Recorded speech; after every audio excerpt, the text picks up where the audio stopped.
صلی اللہ علیہ وسلم نے حکم دیا کہ جاؤ اور جا کر اس کو واصل جہنم کرو۔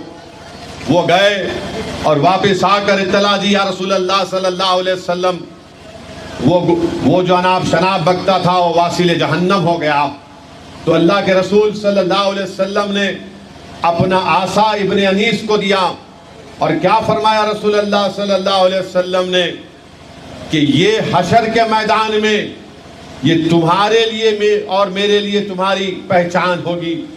تو یہ صحابی رسول ابن انیس جب انتقال کر گئے، وصال کر گئے، تو انہوں نے اپنے خاندان والوں کو وصیت کی تھی کہ جب کفن میں مجھے لپٹو گے تو میرے ساتھ یہ عصا بھی رکھ دینا، کیونکہ جب اللہ حشر کے میدان میں ہم کو اٹھائے گا تو میں عصا لے کر رسول اللہ صلی اللہ علیہ وسلم کے دربار میں حاضر ہوں گا۔ نوجوانوں، ناموس رسالت کو اگر سمجھنا ہے تو مکہ فتح ہوا، اللہ کے رسول صلی اللہ علیہ وسلم نے یہ عام اعلان کر دیا کہ آج سب کے لیے معافی ہے، اگر کوئی ابو سفیان کے گھر میں بھی چلا جائے گا تو اس کے لیے امن ہے، معافی ہے۔ مگر رسول اللہ صلی اللہ علیہ وسلم نے فرمایا تھا، ابن خطال ایک شیطان تھا جو اپنی لونڈیوں کے ساتھ رسول اللہ صلی اللہ علیہ وسلم کے بارے میں بکواس بکتا تھا۔ آقا دو عالم صلی اللہ علیہ وسلم نے حکم فرمایا کہ مکے کا جو حرم ہے وہاں پر اس کی حرمت یہ ہے کہ ہم کسی کو مچھر کو بھی نہیں مار سکتے، اس کی حرمت ایسی ہے۔ مگر صحابہ اکرام نے آ کر کہا یا رسول اللہ صلی اللہ علیہ وسلم، یہ وہ شخص ہے جو کعبے کے خلاف میں اپنے آپ کو چھپا کر رکھا ہے۔ تو اللہ کے رسول صلی اللہ علیہ وسلم نے ارشاد فرمایا کہ میں نے تم کو حکم دیا تھا کہ جہاں کہیں بھی تم اس کو پاؤ گے اس کو واصل جہنم کرو۔ میرے عزیز دوستوں اور بزرگوں، بتانے کا مقصد یہ ہے کہ ناموس رسالت کیا چیز ہوتی ہے۔ کیا تم نے نہیں سنا کہ یہودی لوگ تھے جنہوں نے یہ فیصلہ کر لیا تھا کہ ہم مدینے کو جائیں گے اور مدینے کو جا کر رات میں سرنگ کریں گے اور خبر انور سے رسول اللہ صلی اللہ علیہ وسلم کے جسم مبارک کو نکال لیں گے۔ دن میں بڑے اپنے آپ کو متقی پرہیزگار دکھاتے تھے، ہمیشہ دن میں عبادت میں مصروف رہتے تھے، غریبوں کو پیسے دیتے تھے اور رات میں سرنگ کھودتے تھے اور مٹھی اٹھا کر لا کر جنت البقیع میں پھینکتے تھے۔ تو خواب میں اللہ کے رسول صلی اللہ علیہ وسلم نے نور الدین زنگی کو کہا اور ان ظالموں کے چہرے دکھائے اور کہا کہ نور الدین، ان چہروں کو دیکھو، یہ مجھے تکلیف پہنچا رہے ہیں۔ نور الدین دولت اور اپنے لوگوں کو فوج کو لے کر نکلتا ہے اور اس کے بعد وہ مدینے کو پہنچتا ہے۔ مدینے کو پہنچ کر ایک عام دعوت کا اعلان کرتا ہے، سب لوگ آتے ہیں۔ نور الدین زنگی پوچھتا ہے کہ کیا سب لوگ کھانا کھا لیے؟ تو سب نے کہا کہ ہاں کھانا کھا لیے۔ نور الدین ان چہروں کو دیکھ لیا تھا، وہ چہرے نظر نہیں آتے۔ پھر پوچھتا ہے کہ بتاؤ اور بھی کوئی لوگ باقی ہیں؟ تو لوگ کہتے ہیں کہ ہاں 2 لوگ ہیں، مگر تم کو ان لوگوں کو تمہاری کھانے کی ضرورت نہیں ہے، وہ عبادت کرتے ہیں۔ تو نور الدین پوچھتا ہے بتاؤ کہاں ہیں وہ لوگ؟ ان کے گھر پر جاتا ہے، دیکھتا ہے کہ ہاتھوں میں تسبیح ہے، عبادت کر رہے ہیں۔ نور الدین زنگی جب قالین کو پلٹاتا ہے تو دیکھتا کیا ہے کہ اس میں سرنگ ہے۔ نور الدین زنگی ان لوگوں کا پورا واصل جہنم کر دیتا ہے ان لوگوں کو۔ وہیں پر صلاح الدین ایوبی کے دورے زمانے میں وہاں پر ایک حاجیوں کے لیے لوگ حج کو جا رہے تھے۔ ایک انگریز تھا، ریجینالڈ اس کا نام تھا، اس نے حاجیوں کے قافلے کو لوٹ لیا، حاجیوں کا قتل کر دیا اور اپنی زبان سے کہا کہ کہاں ہے تمہارا محمد صلی اللہ علیہ وسلم، بلا اس کو۔ سلطان صلاح الدین ایوبی کو معلوم ہوا۔ صلاح الدین ایوبی 2 سال محنت کیے، 2 سال محنت کیے۔ تاریخ کے کتابوں میں آپ دیکھیں گے تو 2 سال میں صلاح الدین ایوبی کئی راتیں اپنے خیمے کو کھڑے ہو کر ٹیکا لگا کر رات رات بھر گزار دیتا تھا. خیر ایک وقت آیا اللہ نے ان کو کامیابی دی. تو یہ انگریز جو نائٹس تھے, صلاح الدین ایوبی نے ایک کو کہا کہ ایک کرسی ہے, اس پر بیٹھ جاؤ. اس کا مطلب یہ تھا کہ اب ہم تم کو امن میں رہنے دیں گے. ایک کو کہا کہ پانی پی لو, اس کا مطلب یہ تھا کہ ہم تم کو امان دے رہے. جب ریجینالڈ کی باری آئی تو صلاح الدین ایوبی نے اپنا تلوار نکال کر اس کا تمام کام کر دیا اور کہا کہ تو وہ بدتمیز ہے جس نے اپنی زبان سے کہا تھا کہ بتاؤ محمد صلی اللہ علیہ وسلم کہاں ہے. میرے عزیز دوستوں اور بزرگوں, نوجوانوں, یاد رکھو ناموس رسالت ہمارے لیے ایک بہت بڑی دولت ہے. یاد رکھو ہم آبروئے مصطفیٰ پر کوئی کمپرومائز نہیں کر سکتے. جب تاتاریوں نے بغداد کو فتح کیا اور لاکھوں کی تعداد میں مسلمانوں کا قتل کیا اور دریائے دجلہ کا پانی 3 دن تک لال رہا, دجلہ کے تہہ خانے میں قریب 50-60 ہزار مسلمان پناہ لیے تھے, ان کا قتل کر دیا.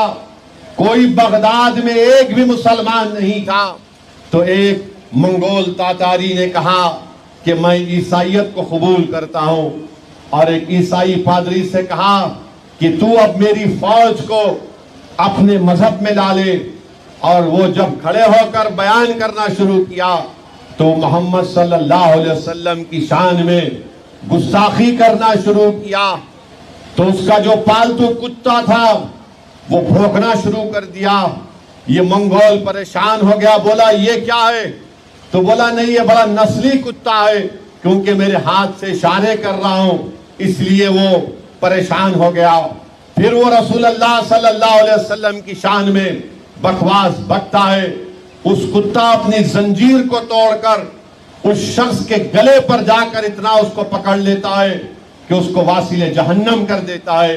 تو میرے عزیز دوستوں اور بزرگوں, ناموس رسالت کے تعلق سے اللہ قرآن کریم میں فرمایا کہ جو لوگ اللہ اس کے رسول کو تکلیف پہنچاتے ہیں وہ لعنتی ہیں, اللہ نے ان کو کہا, اور اللہ ان کے لیے ایک دردناک عذاب تیار کر رکھا ہے.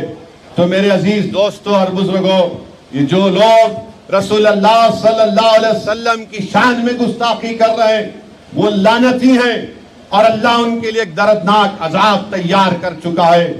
بڑے افسوس کی بات یہ ہے کہ ہم قانون کے دائرے میں رہ کر ہم سب سے اپیل کر رہے ہیں کہ ہم قانون کے دائرے میں رہ کر اس شخص کو سزا دلوائیں گے, مگر اس کے اس واہیات گفتگو کے باوجود بھی مودی اور یوگی کی حکومت اس کو بچا کر رکھ رہی ہے.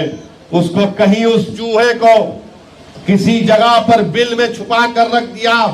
اگر اسد الدین اویسی آج تقریر میں کہہ دے کہ کل دلی میں مودی کے گھر کے سامنے اور یوگی کے گھر کے سامنے مجلس کے لوگ مودی اور یوگی کا پتلا جلائیں گے, تو رات میں ہی پولیس پورے مجلس کے اراکین کو گرفتار کر لے گی. مگر جو شخص ہمارے آقا محمد صلی اللہ علیہ وسلم کے بارے میں بکواس بکتا ہے اس کو مودی اور یوگی بچا رہے. ارے تم جو کرتے کر لو, مگر انشاءاللہ تعالی اللہ سبحانہ وتعالی قرآن کریم میں ارشاد فرما دیا ہے. مگر افسوس ہوتا ہے کہ جمہوریت ہے, سنویدھان اور آئین ہے, اس کے باوجود بھی اس کو گرفتار نہیں کیا جاتا. وہ جیل کو جا کر آیا ہے, بیل پر ہے, اس کے باوجود بھی اس کو گرفتار نہیں کرتے. میں مبارکباد دیتا ہوں, مہاراشٹرا میں بھی ایک شخص نے اللہ کے رسول صلی اللہ علیہ وسلم کے شان میں گستاخی کرنے کی کوشش کی. ارے ظالموں, اے گندے لوگوں, تم نہیں جانتے ہمارے آقا دو عالم صلی اللہ علیہ وسلم کے مقام اور مرتبے کو. اللہ قرآن میں فرما رہا ہے وہ رفعنا لک ذکرک, کہ میرے محبوب ہم نے آپ کے ذکر کو اتنا بلند کیا کہ جہاں کہیں بھی اللہ کا ذکر ہوگا وہاں پر ہمارے آقا محمد صلی اللہ علیہ وسلم کا ذکر ہوگا. یہ ظالم لوگ رسول اللہ صلی اللہ علیہ وسلم کی شان میں بکواس بکنے کی کوشش کرتے ہیں. ارے ورفعنا لک ذکرک کا تاج رکھا گیا ہے، ارے تم کیا کر سکو گے؟ ارے تم ختم ہو جاؤ گے، میرے آقا محمد صلی اللہ علیہ وسلم کا ذکر صبح قیامت تک ہوتا رہے گا۔ ارے دنیا میں 5 وقت کی اذان ہوتی ہے مسجدوں سے، کس کا نام لیا جاتا ہے؟ محمد صلی اللہ علیہ وسلم کا نام لیا جاتا ہے۔ یہ لوگ آج مسلمانوں کو تکلیف پہنچانے کے لیے اس طرح کے اناپ شناپ بکواس بکتے ہیں۔ میں مبارکباد دیتا ہوں مہاراشٹرا کے تمام فرزندان توحید کو، امتیاز جلیل کو، کہ انہوں نے اس شخص کی اس بیان پر احتجاج، صدا احتجاج بلند کیا، اور ہم لوگ آبر رسول اور ناموس رسالت پر کوئی کمپرومائز نہیں کریں گے۔ جمہوری طریقے سے قانون کے دائرے میں رہ کر امتیاز جلیل نے ہزاروں کی تعداد میں لوگ اپنی گاڑیوں سے نکلے، مہاراشٹرا سے مختلف مقامات سے اورنگ آباد کو آئے، اور اورنگ آباد سے بھیونڈی تک پورا نیشنل ہائی وے چکا جام ہو گیا۔ ارے بتاؤ امتیاز جلیل پر انگلی اٹھانے والوں، ہاں امتیاز جلیل میں کمزوریاں ہیں، اور اسد الدین اویسی میں بھی کمزوریاں ہیں، ہر انسان میں ہیں، مگر ہم تو وہ ہیں نا کہ اللہ نے ہم کو موقع دیا کہ اللہ نے ہم کو عزت بخشی اور کہا کہ اٹھاؤ، تم اپنی آواز کو بلند کرو، تم احتجاج بلند کرو۔ اللہ نے ہم کو موقع دیا، پہرے داری کرنے کا موقع اللہ نے ہم کو دیا۔ وہ تاتاریوں کے زمانے میں جس کتے نے اس ناموس رسالت کے اوپر جو شخص بکواس بک رہا تھا، جس کتے نے حق ادا کیا، ارے ہم بھی کتے ہیں، ارے ہم تو سودا کر چکے ہیں، ہم تو مدینے کے بازاروں میں بک چکے ہیں، ارے تم کتنا ہم کو بولو گے؟ تم سے نہیں ہوا تو اللہ نے مجلس سے کام لیا، تم کو اس بات کی تکلیف ہے۔ ارے تم بکواس بکتے ہو، مگر جس شخص نے رسول اللہ صلی اللہ علیہ وسلم کے بارے میں اناپ شناپ بکا، تم ایک ویڈیو نہیں نکالتے اس کے بارے میں، تم ایک ویڈیو نہیں نکال سکتے۔ اور امتیاز جلیل جب احتجاج بلند کرتا ہے تو یہ تمام کے تمام میرے عزیز دوستوں اور بزرگوں شروع ہو جاتی ہے۔ ارے دنیا کی سب سے بڑی دولت ناموس رسالت ہے، دنیا کی سب سے بڑی دولت، دنیا کی سب سے بڑی طاقت، دنیا کی سب سے بڑی جس جگہ پر پہرا دینا، وہ آبر رسول اللہ صلی اللہ علیہ وسلم ہے۔ میرے عزیز دوستوں اور بزرگوں، علم الدین ایک شخص تھا، وہ کسی ایک اس زمانے میں شاید 1910 یا 20 میں کوئی ناموس رسالت میں بکواس بک دیا، علم الدین نے واصل جہنم کر دیا، علم الدین کو سزا ہو گئی، اور جب سزا ہوئی تو دیدار علی شاہ ایک بہت بڑے بزرگ تھے، حضرت دیدار علی شاہ بہت بڑے بزرگ تھے، وہ جب نماز جنازہ علم الدین کا پڑھا رہے تھے تو دیدار علی شاہ غش کھا کر گر گئے۔ لوگوں نے پوچھا حضرت آپ کیوں گر گئے؟ تو انہوں نے کہا اس لیے غش کھا کر گرا ہوں کہ تم جس کو غریب سمجھ رہے تھے، جس کا جنازہ، اس کے جنازے میں محمد صلی اللہ علیہ وسلم کو تشریف لائے تھے۔ تو میرے عزیز دوستوں اور بزرگوں، نوجوانوں یاد رکھو، نوجوانوں یاد رکھو، میں آپ سے جو کچھ کہہ رہا ہوں، ناموس رسالت پر کوئی کمپرومائز نہیں ہو سکتا۔ احتجاج کریں گے جمہوری دائرے میں رہ کر، قانون کی 4 دیواریوں میں رہ کر، یہ ہمارے پاس ہے۔ جس طرح ابن انیس نے کہا تھا کہ جو عصا رسول اللہ صلی اللہ علیہ وسلم نے مجھے دیا، میرے کفن میں میرے ساتھ رکھ دینا، اور رسول اللہ صلی اللہ علیہ وسلم نے کیا فرمایا تھا کہ ابن انیس یہ عصا حشر کے میدان میں تیری پہچان ہوگی۔ تو جو لوگ آج اللہ کے رسول صلی اللہ علیہ وسلم کی آبرو کے لیے پہرے داری کا حق ادا کر رہے، ہم گناہگار سہی، ہم گناہوں میں ڈوبے ہوئے ہیں۔ میں نے دیکھا کہ جب حیدرآباد دارالسلام میں ایک شخص میرے پاس روتا ہوا آیا اور کہا اسد صاحب کیا کر رہی جماعت مجلس؟ اس شخص نے میرے آقا محمد صلی اللہ علیہ وسلم کے بارے میں اس طرح کی بکواس بکی۔ میں اس کو اچھی طرح جانتا تھا، وہ کیا ہے کیا کرتا ہے میں جانتا تھا اس کو. اس نے کہا کہ میں گناہگار ہوں, تم صحیح سوچ رہے, میں گناہگار ہوں, مگر یاد رکھو 100 دن اویسی میں رسول اللہ صلی اللہ علیہ وسلم کے در کا غدار نہیں ہوں. میں گناہوں میں ڈوبا ہوا شخص ہوں, مگر آقا کے در کا کتا ہوں. اس لیے تم سے آ کر کہہ رہا ہوں کہ کچھ کرو. یہ مسلمان ہے.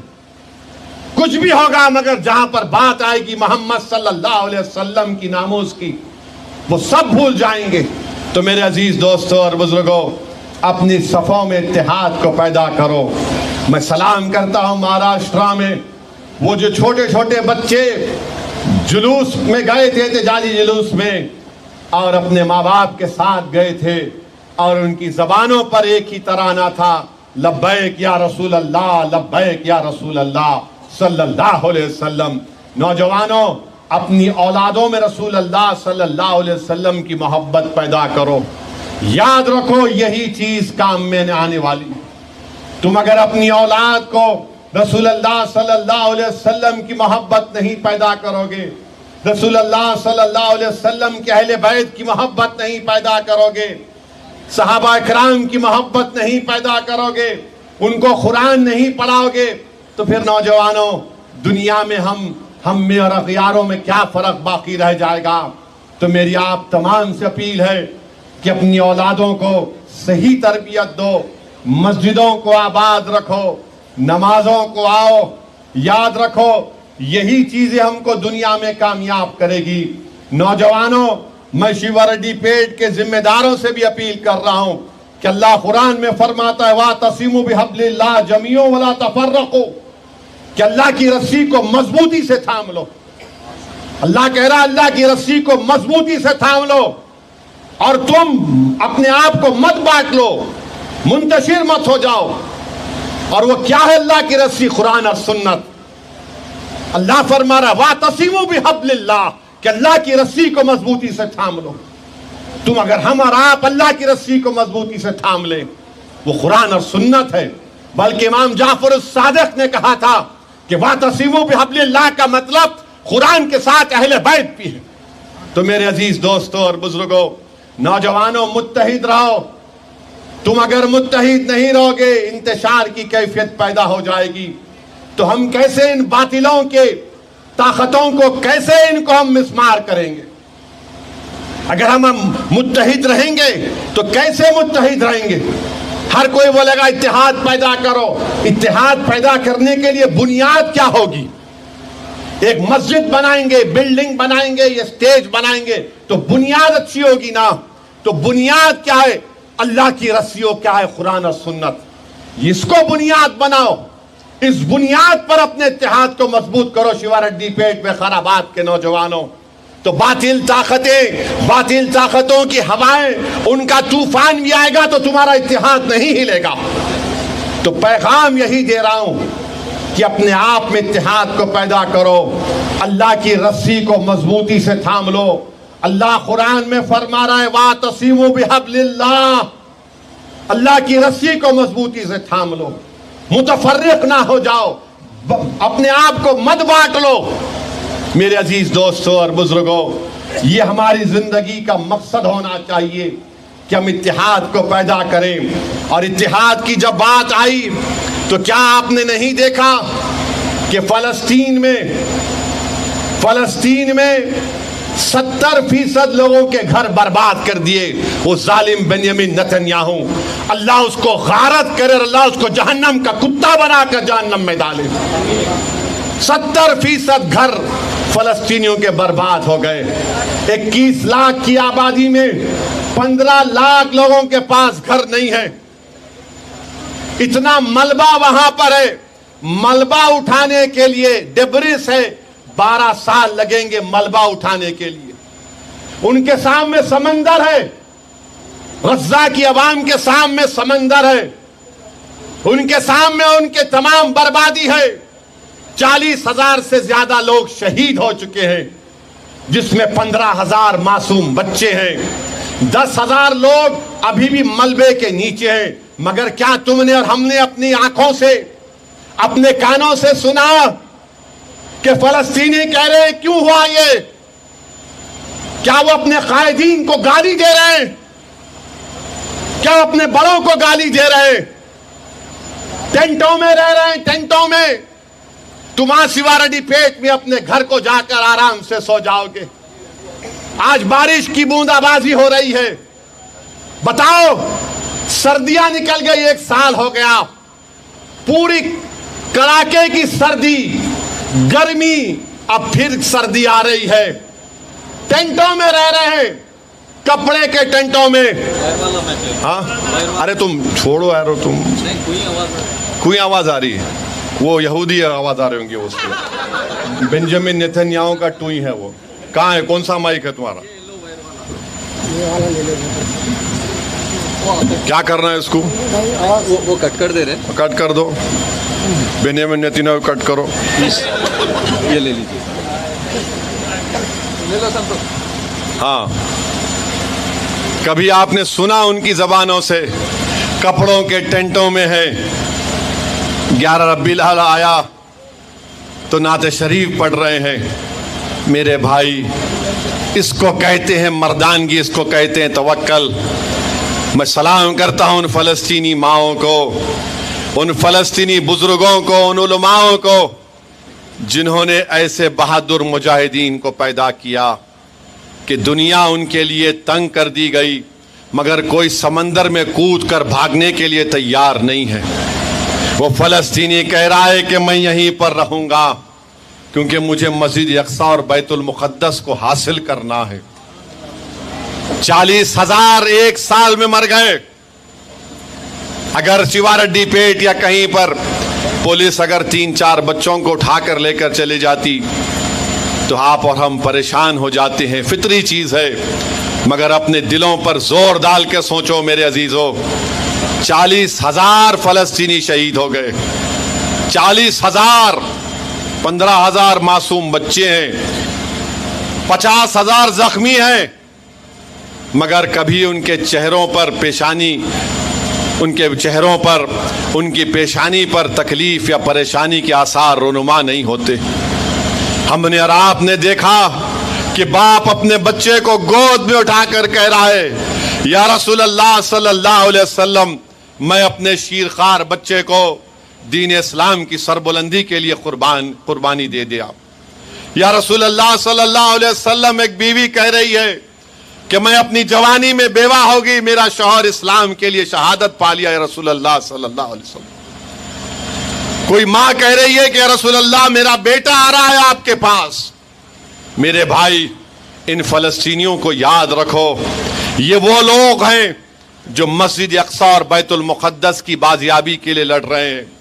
یہ وہ لوگ ہیں جس کے تعلق سے حدیث شریف میں آیا کہ جب قیامت ہوگی تو حشر کا میدان یہیں پر ہوگا، حشر کا میدان یہیں پر ہوگا، یہیں پر حساب کتاب میزان لگایا جائے گا، اور جو دنیا کے بڑے بڑے لوگ جن کے زمینوں میں اللہ نے دولت دی، آج وہ گونگے بن کر بیٹھے ہیں۔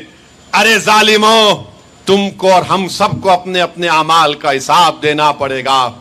جب یہ 40,000 لوگ جب کھڑے ہوں گے اللہ کے دربار میں، اور جب کہیں گے پروردگار، ہمارے اطراف میں تو نے اس زمین میں سونا اور تیل دیا، مگر ہم نے تیرے دین کی عظمت کے لیے اس سرزمین کو اپنے خون سے لال کیا، بتاؤ بے شرمو تم کیا جواب دو گے؟ میرے عزیز دوستوں اور بزرگوں، خیر، اللہ ان کو دنیا میں بھی اللہ ان کو بلندیاں عطا کرے گا، اور انشاءاللہ آخرت میں بھی اللہ ان کو بلندیوں سے نوازے گا۔ جو لوگ آج ان کی تکالیف کو دیکھ کر خاموش بیٹھے ہیں، ارے تم میں انسانیت مر چکی ہے۔ یوکرین، رشیا یوکرین پہ حملہ کرتا ہے تو ساری دنیا کو حملہ یاد آتا ہے۔ ارے 75 سال ہو گئے، لاکھوں فلسطینیوں نے اپنی جانوں کو قربان کر دیا، اور یہ ظالم لوگ فلسطینیوں کو ان کے حق سے محروم کر رہے ہیں۔ اگر تم 3,000 گھر کو توڑ دو گے بلڈوزر لگا کر نیتنیاہو، تو تم کیا سمجھ رہے ہو کہ ہم ختم ہو جائیں گے؟ نہیں نیتنیاہو، تم ختم ہو جاؤ گے۔ لبنان میں بمباری ہو رہی ہے، پورا ساؤتھ بیروت جنوبی لیبنان پر ہزاروں بلڈنگوں کو زمین دوز کر دیا یہ ظالم بنیامین نتنیاہو. اور دنیا کچھ نہیں کہتی ہے. کہاں گیا امریکہ تمہارا ہیومن رائٹس؟ کہاں گیا مغربی دنیا تمہارا ہیومن رائٹس؟ اور ہم ہمارے وزیر اعظم سے پوچھنا چاہ رہے ہیں، آج لبنان میں یونائٹڈ نیشن کی فوج پر اسرائیل نے حملہ کیا، یونائٹڈ نیشن کی فوج کے لوگ زخمی ہوئے. تو بتاؤ وزیر اعظم مودی، یہ جو 40,000 غزہ میں مر گئے، آپ نہیں بولیں گے بنجامین نتنیاہو اس ظالم کتے کو؟ لبنان میں قتل و غارت گیری ہو رہی ہے، آپ نہیں بولیں گے؟ اور کیوں ہتھیار دے رہا بھارت اسرائیل کو؟ اسپین نے کشتی کو روک دیا تھا آج سے 3 مہینے پہلے، کیونکہ بھارت سے ہتھیار جا رہا تھا اس ظالم بنیامین نتنیاہو کے پاس.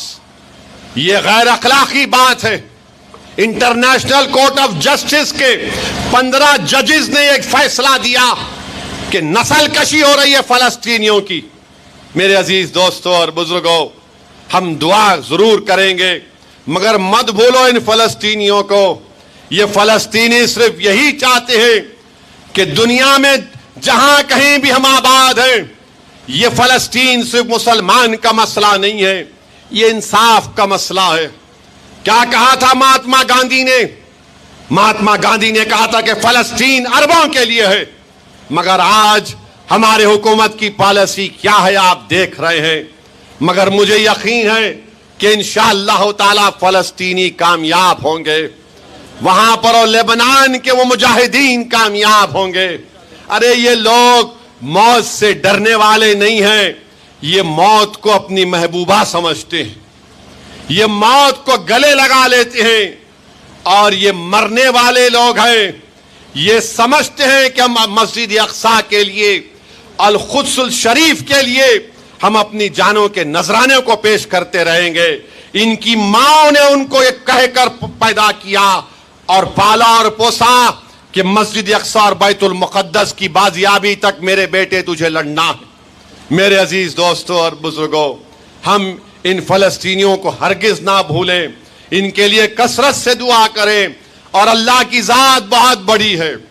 اللہ اس زمین و آسمان کا خالق ہے، یاد رکھو. اللہ ہی آسمانوں سے بارش پیدا کرنے والا ہے، اللہ ہی دنیا کا نظام چلانے والا ہے.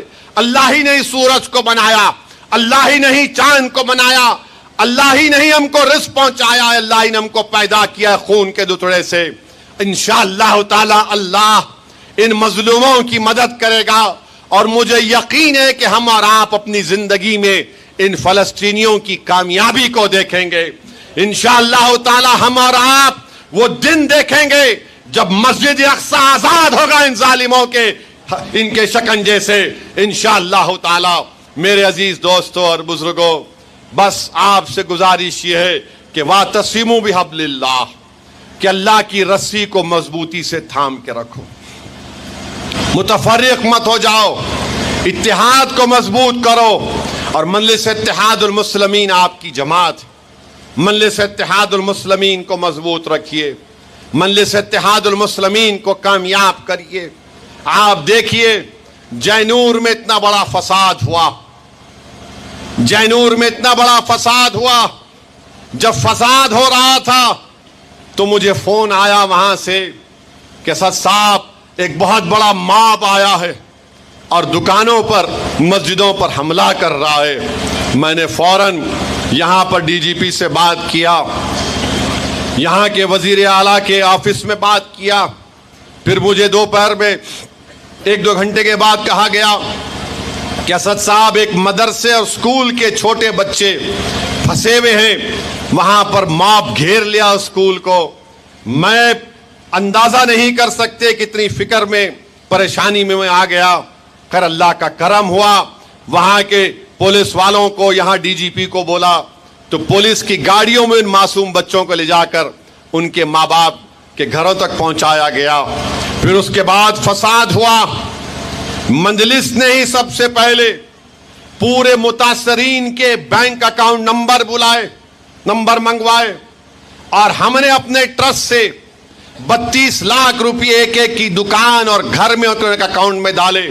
جس کے گاڑی کا نقصان ہوا, جس کی موٹر سائیکل کا نقصان ہوا, نقصان تو کم سے کم 16 سے 20 کروڑ کا ہوا. 16 سے 20 کروڑ کا نقصان ہوا. مگر مجلس جو کر سکتی تھی مجلس نے کیا.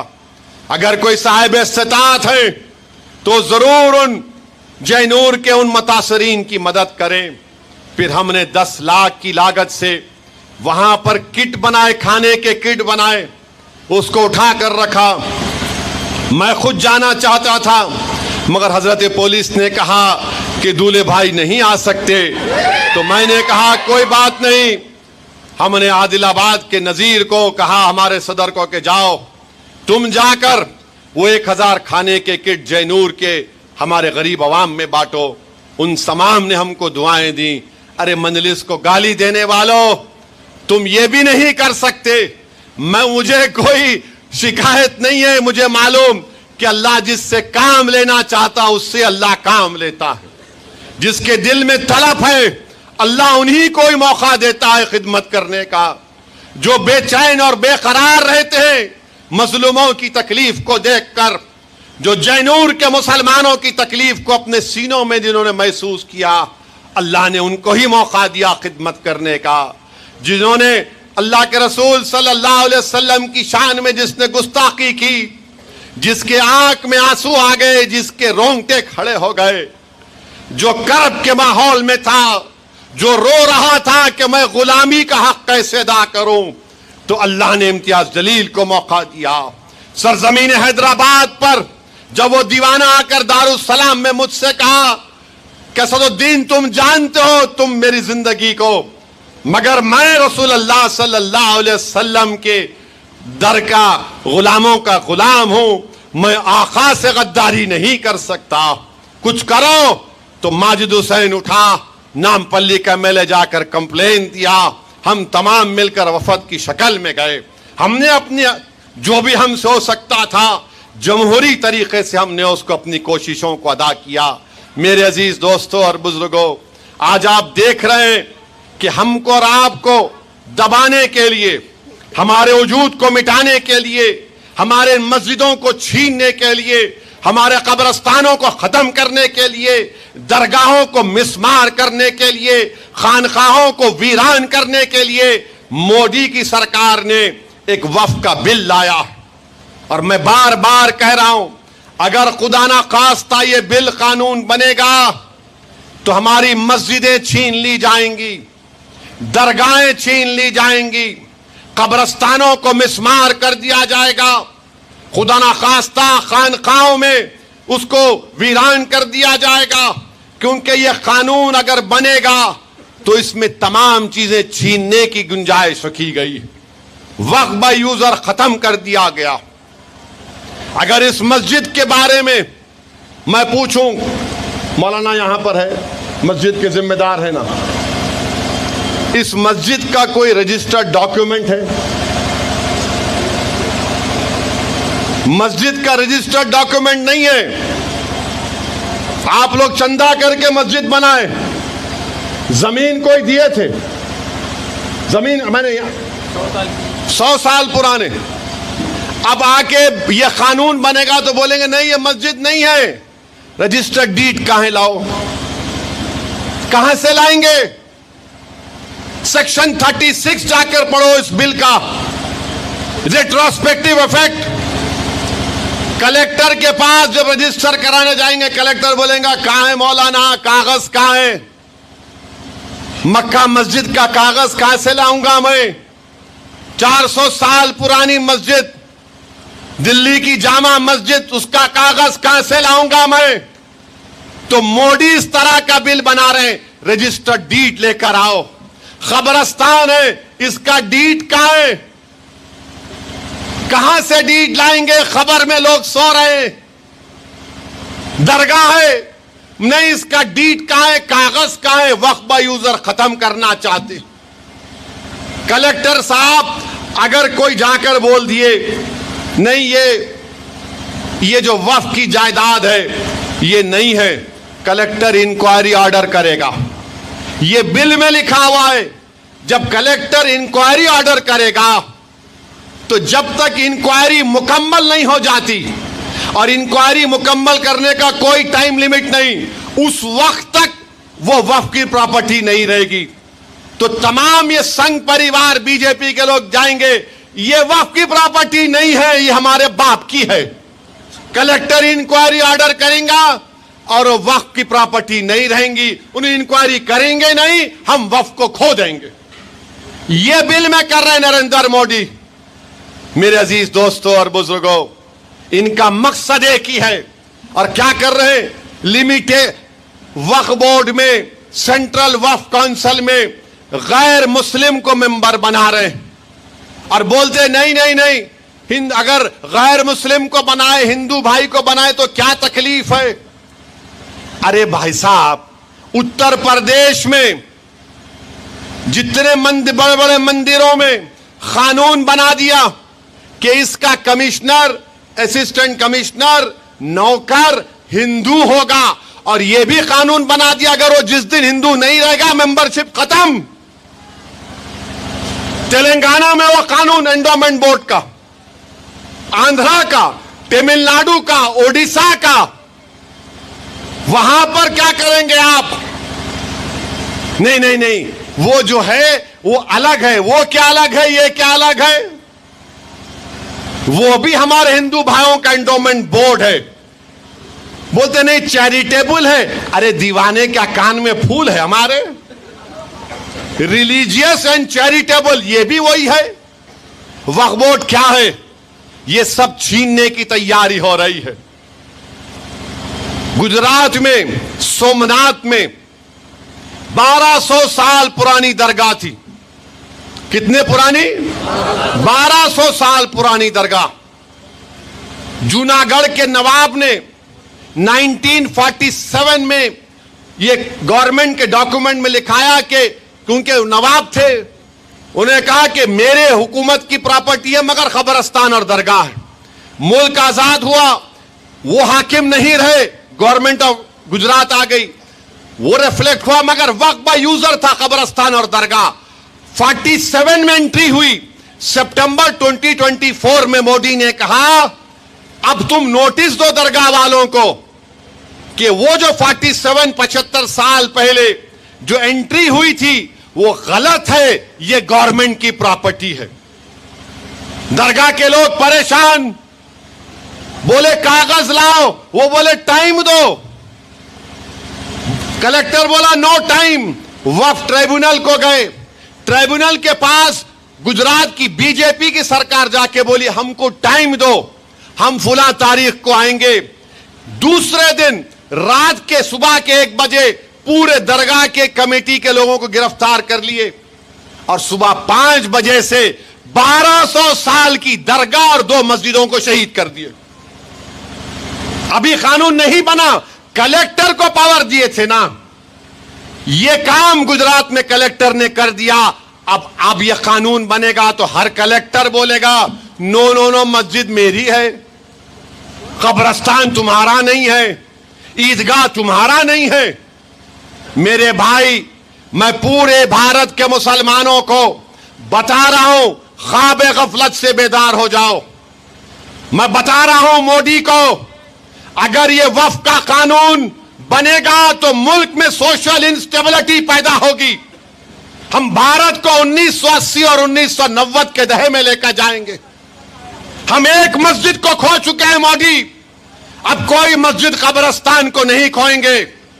اگر آپ ملک کو وکشت بھارت نہیں بنانا چاہتے، اگر آپ ملک کو 1980 اور 90 کے دہے میں لے کے جانا چاہتے ہیں تو پھر آپ کو فیصلہ کرنا پڑے گا۔ سوشل انسٹیبلٹیز دیش میں پیدا ہو جائے گی۔ اگر کل کو آ کر بولے گا یہ شیوا ریڈی پیٹ کی مسجد کو میں توڑ دوں گا، تو کیا کا نوجوان چوڑیاں پہن کے بیٹھ جائے گا؟ کہ یہاں کے بزرگ بولیں گے کہ میں ضعیف ہو گیا، اب میں کچھ نہیں کروں گا؟ بڈھا بھی بولے گا مرنا ہے تو مسجد کی حفاظت کر کے مروں گا۔ نوجوان بھی بولے گا جوانی مسجد پہ قربان، میں بھی قربان۔ میرے عزیز دوستوں اور بزرگوں، میرے عزیز دوستوں اور بزرگوں، یہ قانون بوڈی بنانا چاہتے ہیں. بتاؤ آپ کتنا ظلم نفرت ان لوگوں میں مسلمانوں کے تعلق سے ہے. کیوں بنا رہے قانون آپ؟ نہیں، وقف کو اچھا کرنے بنا رہے. کون سا اچھا کر رہے آپ؟ گورنمنٹ کلیکٹر کو پاور، وقف با یوزر غائب، ریٹراسپیکٹو رجسٹریشن، ٹرائبونل غائب، لمیٹیشن ایکٹ اپلائی ہوگا، ایویکیو پراپرٹی ختم. کو کیا بچے گا پھر؟ خالی کاغذ پہ لکھا ہوگا وقف بورڈ. مالک کون ہوں گے؟ مودی ہوں گے. ہم وقف کیوں کرتے ہیں؟ اللہ کے لیے کرتے ہیں. ایک بار اگر کوئی وقف کر دیا اس کا مالک اللہ ہوتا ہے. اب مودی بول رہے مالک اللہ نہیں رہ سکتا ہے، مالک میں بن جاؤں گا. مودی جی، ملک میں سوشل انسٹیبلٹی نہ پیدا ہو جائے. آپ وکشت بھارت بولتے، یہ وکشت بھارت ہے. 17 کروڑ مسلمانوں سے مسجدوں کو چھیننا چاہتے ہیں آپ. آپ کو معلوم کہ خواجہ ہند الولی، غریب نواز، سلطان ہند کے درگاہ کے اوپر کیس پڑ گیا اور بولا گیا کہ وہ جو دروازہ ہے وہاں پر ایک مندر تھی، اس کا سروے کرایا جائے. اب اگر یہ قانون بنے گا تو کلیکٹر بولے گا یس یہ وقف کی پراپرٹی نہیں ہے. آپ بتاؤ، یہ کیس بڑھ چکا ہے. آگرہ کی جامع مسجد ہے، سیڑھیوں پہ بولتے نہیں یہاں پر نیچے کچھ اور تھا. یہ بھی ہو رہا ہے. میرے عزیز دوستوں اور بزرگوں، نوجوانوں، اگر آج ہم بیدار نہیں ہوں گے، اگر ہم ایسا ہی لڑتے رہیں گے ایک دوسرے سے، یاد رکھو فلسطین کا مسئلہ، یہ وقف قانون کا مسئلہ، یہ صرف دیوبندی، بریلوی، صوفی، اہل حدیث یا شیعوں کا مسئلہ نہیں ہے. یہ ہماری شناخت کا مسئلہ ہے. تو بیدار ہو جاؤ، اپنے اتحاد کو مضبوط رکھو، مجلس اتحاد المسلمین سے وابستہ رہو. تم دیکھ رہے ہو کہ پارلیمنٹ کے الیکشن میں کس طریقے سے مجلس کے ایک ایم پی کو، امتیاز جلیل کو ہرانے کے لیے تمام کے تمام ابو جہل، تمام کے تمام ابو لہب، تمام کے تمام عبداللہ ابن سبا، یہ تمام کے تمام وہ جو بکواس بکا اس کے شاگرد امتیاز جلیل کو ہرانے کے لیے متحد ہو گئے. میرے بھائی اسی لیے متحد ہوئے کہ لوگ نہیں چاہتے تھے کہ پارلیمنٹ میں تمہاری ایک اور آواز جائے پارلیمنٹ میں. مگر اللہ جو بھی کرتا وہ اللہ کے فیصلے اللہ کو معلوم. مگر میں آپ کو وعدہ کر چکا ہوں اور آپ کو بتا رہا ہوں کہ اللہ نے مجھے کامیاب کیا ہے. میں ایک ہی ہوں، مگر مجھے ایک ہونے پر نہ میرے لیے کمزوری کا باعث بنتا ہے، نہ میں اپنے آپ کو اکیلا محسوس کرتا ہوں. میں نے ہمیشہ پارلیمنٹ میں کہا اور آج بھی کہہ رہا ہوں، کبھی بھی اپنے آپ کو اکیلا مت محسوس کرو نوجوانوں.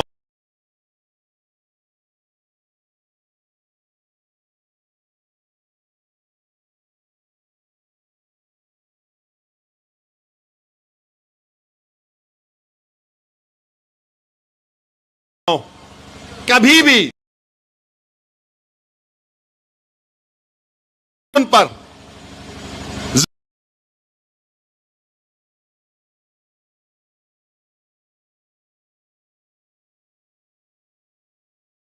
زخمیوں کی تیمارداری کرنے، جب دیکھا کہ رسول اللہ صلی اللہ علیہ وسلم کو تمام مشرکین نے گھیر لیا تو حضرت عمارہ نے تلوار اٹھا لیا اور تلوار اٹھایا. رسول اللہ صلی اللہ علیہ وسلم کا حدیث ہے کہ میں جہاں کہیں بھی دیکھتا وہاں پر عمارہ نظر آتی تھی.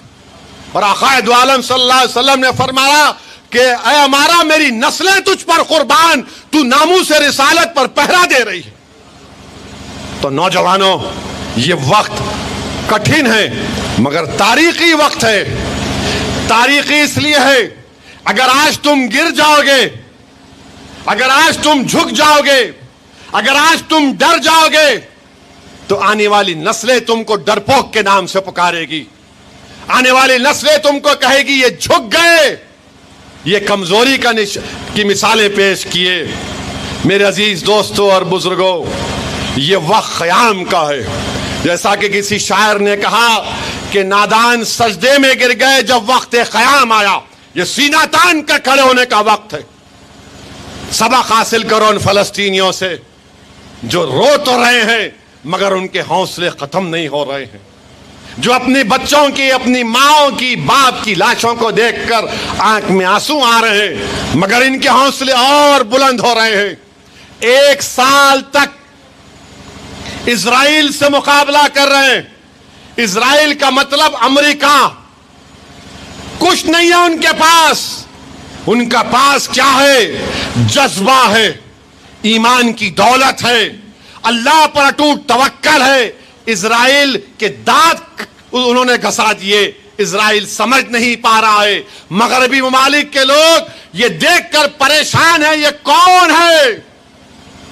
21 لاکھ میں سے ہم نے 15 لاکھ کو بے گھر کر دیا، تب بھی ان کے سینے تان کر یہ کھڑے ہوئے ہیں۔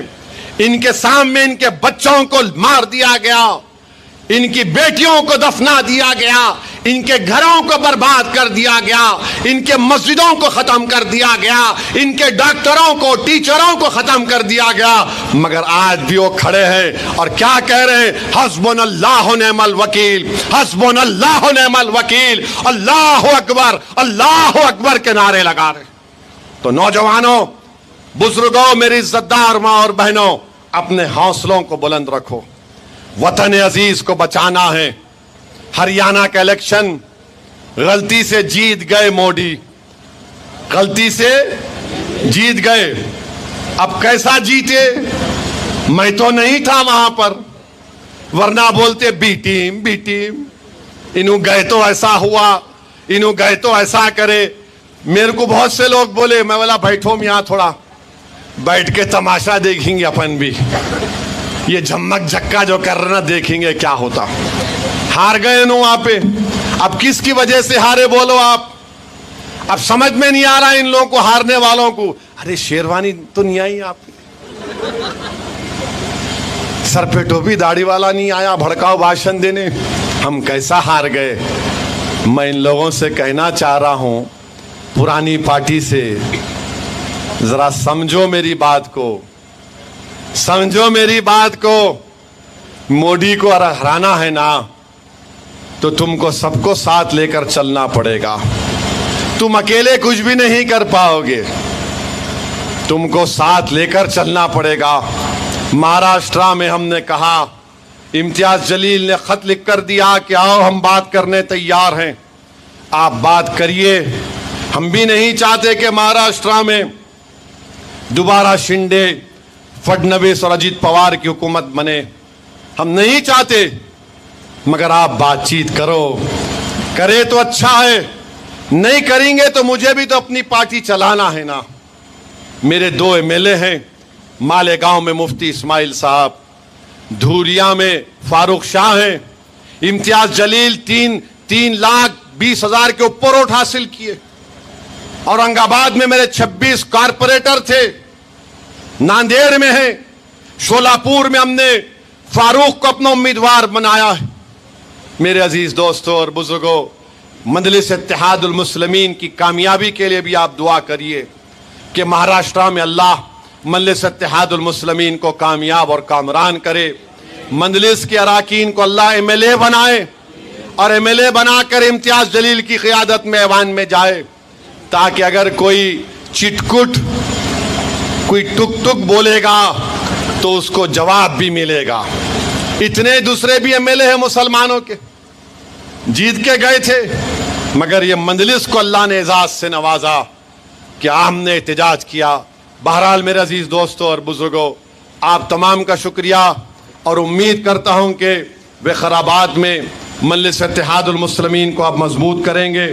اور ہم یہ بھی بتانا چاہ رہے یہاں پر ہمارے پرساد صاحب سے، جو ماشاءاللہ سے اسپیکر بن گئے تلنگانہ اسمبلی کے، کہ یہاں پر ٹاؤن میں قبرستان جانے کی روڈ کے لیے پرساد صاحب ذرا بجٹ دے دو، آپ اسپیکر ہے، اور شیوا ریڈی پیٹ میں ایک آبکاری ایکسائز ڈپارٹمنٹ کو لینڈ دیے. یہاں کے اقلیتوں کا یہ مطالبہ ہے کہ کمیونٹی ہال بنا دیا جائے. وقارآباد ٹاؤن میں ڈائٹ کالج اردو میڈیم میں سٹاف نہیں ہے. پرساد صاحب ذرا سٹاف کا اردو لیکچر کا انتظام کروائیے. وقارآباد ٹاؤن میں اردو ڈگری کالج سینکشن کرانا ہے. اور انشاءاللہ تعالی یہ اور ایک کون سا ہے کہ جلد سے جلد کام سٹارٹ ہوگا. اردو گھر شادی خانے میں یہ ہے. اور انشاءاللہ تعالی یہاں پر وقارآباد، تانڈور، کوڈنگل، پرگی سے بھی ہمارے صدر معتمد آئے ہیں. انشاءاللہ تعالی یہ تمام کام ہے. میں انشاءاللہ میں خود جا کر چیف منسٹر سے بھی اور پرساد صاحب سے بھی ملوں گا. اور ہم چیف منسٹر صاحب کو ہی بول رہے یہ موسی بول رہے. موسی تو اننت گری سے شروع ہوتی. یہ پورے باغاں کون بنا کے بیٹھے سی ایم صاحب؟ راستہ ہی بند کر لیا وہ لوگ. آپ ادھر ہمارے پیچھے پڑے ہوئے ہیں. موسی یہاں سے شروع ہو رہی، یہاں سے شروع ہو کے وہاں جا کے نلگنڈا میں جاتی ہوں. انہیں تو ہم بھی گورنمنٹ سے بولیں گے ذرا دیکھو ان چیزوں کو. آپ ہم کو کوئی مطلب نہیں ہے. ریونت ریڈی چیف منسٹر ہے، ان کو پبلک نے ووٹ دیا، آپ جیت کر آئے. ہم پھر سے کہہ رہے ہیں کہ غریبوں سے انصاف کرو. بس آپ چاہے کوئی بھی ہو، کسی مذہب کا ہو، سب سے کمزور سے انصاف ہونا چاہیے. سب سے طاقتور سے انصاف نہیں ہوتا. ہمارے ریاست میں کمزور مسلمان ہیں، دلت ہے، آدیواسی ہے، اور ان سے پہلے انصاف ہونا. پدلو درولو سے انصاف نہیں ہونا، پہلے غریبوں سے، مظلوموں سے انصاف ہونا. ہم لڑتے آئے ہیں غریبوں کے لیے اور انشاءاللہ لڑتے رہیں گے. ہم امید کریں گے کہ چیف منسٹر میری اس بات کا نوٹس لیں گے اور انشاءاللہ تعالی غریبوں کو ان کو تکلیف نہیں ہوگی، وہ ایسا فیصلہ لیں گے موسی کے بارے میں. بہت بہت شکریہ. آپ آئے. اللہ ہم تمام کی حاضری کو